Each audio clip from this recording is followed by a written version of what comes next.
Hey family, wholeness and balance, one love. Jesse Tree here, what's up? Day 51 of dry fasting 23 hours a day and drinking juice for an hour a day. Um, Dinner isn't for about an hour, but I had someone ask me a question about superfoods and tonic herbs because I've been talking about my use of superfoods and tonic herbs. So, the word superfood, I think, was coined by David Wolfe, who was one of the early raw foodist herbalists who really inspired me to this path of, herbalism, raw food, and breatharianism. Actually, he was talking about a number of things way back when I started this path in like 2011. Um, so, superfoods are essentially foods from across the earth that have been used for millennia by indigenous people of their various locales that were extraordinary foods that were um, sort of this blending of tonic herbs, which tonic herbs, uh, to differentiate, tonic herbs tone various systems of the body. This could be the respiratory system, the immune system, the nervous system, but they're also nutritive foods. There's something you can use every single day as a food, but will also have like this compounded benefit. Something else David Wolfe was talking about in his book Superfoods was about biophotons and how biophotons in raw food there's a richer source of chi in raw foods and particularly superfoods. So superfoods can be things like aloe, wheatgrass, cacao, um, you know, things that are more like herbs like maca, ashwagandha, goji berry, blueberry. There's a lot of things that are sort of common foods that are of a higher order and that they have more antioxidants, more biophotons, more flavonoids, some of this phytochemistry that, sort of as the Taoists put it, ennoble us, you know. And this has been part of my love with the plant path, with learning herbalism and working with tonic herbs. When I first started working with tonic herbs, people were asking about book recommendations too. I was reading this book, Ancient Wisdom of the Chinese Tonic Herbs by Ron Teagarden. He was one of the early people that, started to raise awareness about gynostemma and, ginseng and goji and reishi and cordyceps and, all the various medicinal mushrooms. Another thing about tonic herbs is they tend to be adaptogenic. So that class of adaptogenic herbs, that word adaptogenic was coined by the Russians when they were doing research on ways basically for performance enhancement for athletes and for the military. And this is also in the Taoist tradition of finding herbs and plants that would increase one's and refine one's chi, mental power, physical power, etc. So that's been something that's been dear to me over the years, and I've been looking for the superfoods that are native in New Mexico, and I find them to be things like nettle. Nettle is an amazingly rich food that has a multiplicity of uses. Good for reproductive health, good for mineralizing, detoxification, very nutritive, and I suspect it's rich in biophotons.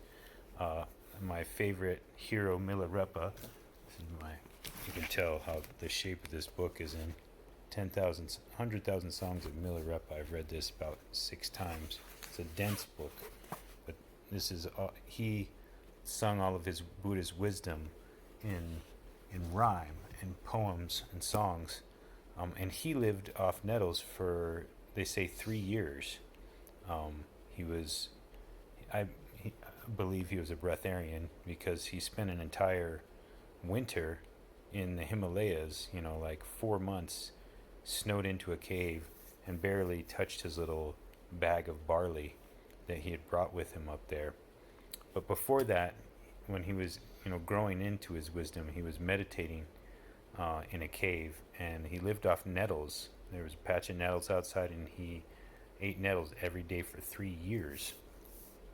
Mostly making it into like a stew, kind of a soup thing. So kind of a liquidarian journey, as it were. And he'd meditate all day. So we always talk in Breatharianism about how meditation is the foundation of Breatharianism. I mean, it's your breath, right? There's these other things, connecting with the elements of earth, wind, fire, and water, getting in the sun.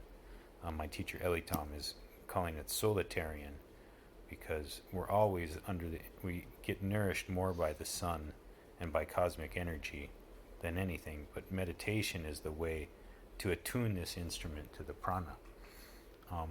This is another great book. I just finished the Green Foods Bible. This is by David Sandoval. This is the founder of the superfood company I work with, and he's been studying this stuff for 27 years. He worked with Ann Wigmore in developing the Power Shake, which is what I take every single day, which is all kinds of wonderful superfoods like spirulina, wheatgrass, alfalfa, acerola cherry. It's sweetened with monk fruit, which is a sweetener that's non-glycemic, but it's adaptogenic, so it's a tonic herb. It's I forget, there's some other good stars in there, but we've been working with alfalfa and grass juices and stuff just that we harvest from our farm and yard in the mountains and such as well over the years, and just making, like, one of our favorite recipes comes from our teacher Katrina Blair, and she would just take apples and lemon and put, like, some grass she gathered and pine needles or fir needles in the blender, blend it up, and then strain it through a nut milk bag. And then you're getting terpenes, you're getting, like, grass alone. I believe actually the Egyptians were growing grass for grass juice and not for making bread and beer. I think they did that too, but I think that was more of like the slave food, potentially, because grass is on a whole, especially the fresh grass before it starts segmenting, is of another order of nutrition. It's basically a complete food, very mineral rich, very healing, detoxifying, alkalizing. So, that's kind of my trip on tonic herbs and adaptogens, superfoods. It's something that, like, if you're going to build this state, this has been part of the path for me. You need to work on, your sexual temperance, your, meditation and energy cultivation, qigong, being aware of your relationships and your energies and honoring your energy, not going to a job that you hate that just drains you, but something you're inspired and moved to do. And I'm grateful I'm, in this role in my job as a health coach, permaculturalist, and herbalist, to be able to help heal the community, but also do what I really just love. It energizes me and gives me joy.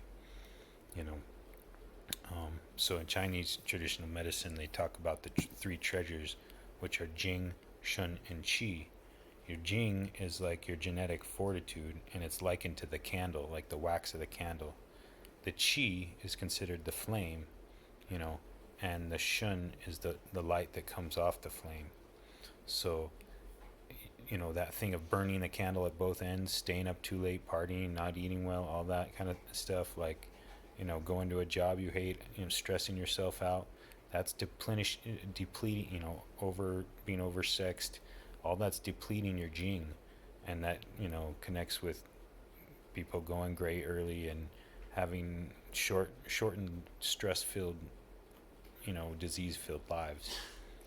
The Qi is more of the energy, like, they say it's connected with your blood, but also, like your protection, your protective chi, like the white blood cells and the red blood cells. The red's more yin and the white are more yang because they protect, and you know um, but it's also this energy that we exchange. We can like be picking up on other people's energies, or we can imbue people with our energies, especially if you're carrying a positive vibration.